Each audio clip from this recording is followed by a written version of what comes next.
Page 37, Historic Butchart Gardens.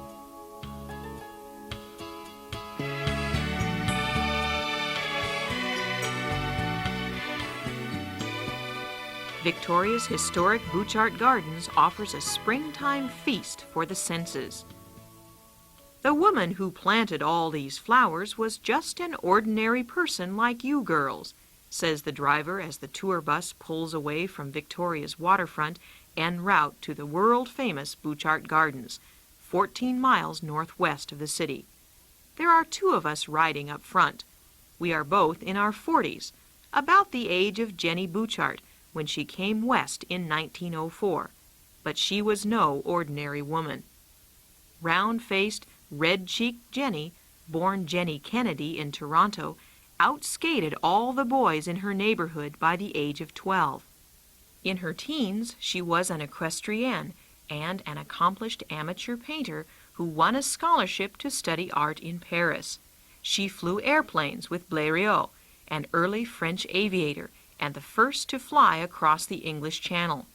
Before the end of the century, she married industrialist Robert Pym Butchart, a manufacturer of Portland cement, and had 2 daughters. When the girls were grown, the family moved to Vancouver Island, where in 1904 they built the first section of their new home in a thicket of ancient forest at the edge of a sheltered cove, soon logged and then quarried almost to the front door. I shall never forget, Jenny told a New York columnist in the 1930s, the day I first set eyes on this barren spot. Nothing could have been less inviting than the hard, shapeless masses of limestone that protruded from the earth. With powder and drill, steam shovels and cranes, the scene was made even more terrible.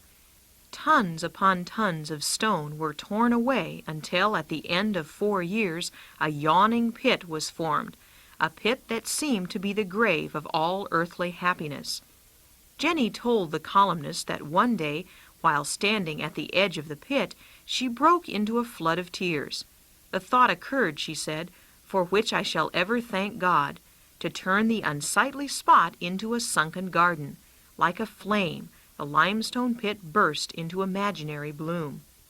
According to art historian Mary Brawley Hill, Jenny Butchart's vision coincided with a movement in painting by English and American artists, who were nostalgic for the bucolic origins of their nations in the face of industrialization. These artists frequently romanticized the old-fashioned grandmother's garden in their paintings and agreed that abundance, profusion, and informality should characterize such a garden. The earliest pictures of Jenny Butchart's garden look like it began in the same way, with wide swaths of heady poppies and other simple flowers nodding over the paths. The Butcharts were not poor people. Quarry tailings were scraped into piles, alkaline pits were filled, and topsoil was carted from a neighboring farm by horse and wagon and spread 6 feet deep by Robert Butchart's Chinese laborers. Jenny also had the assistance of landscape designer and horticulturist W.J. Westby, who helped design the sunken gardens. In 1911 and 1925, architect and painter Samuel McClure designed additions to the house, as well as landscaping plans. Open to the public by 1908, the Butchart's garden served tea to all visitors.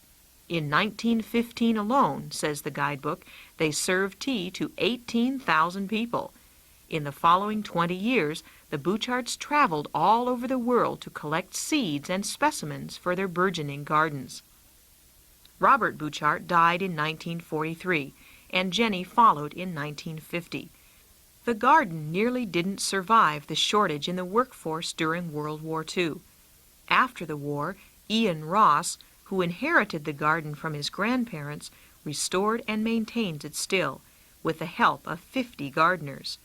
More than 3 million visitors come to Butchart Gardens each year, most of them in July and August. Today the gardens are planted much as they were at the turn of the century. Beds are still edged with blue flowers, and tulips planted among masses of forget-me-nots. One part of the Butchart's old house, the glass-enclosed conservatory, is open to guests for lunch and tea. Jenny would have liked that. Vocabulary focus: tranquility, thicket, quarry, columnist, protrude, bucolic, profusion, swath, specimen.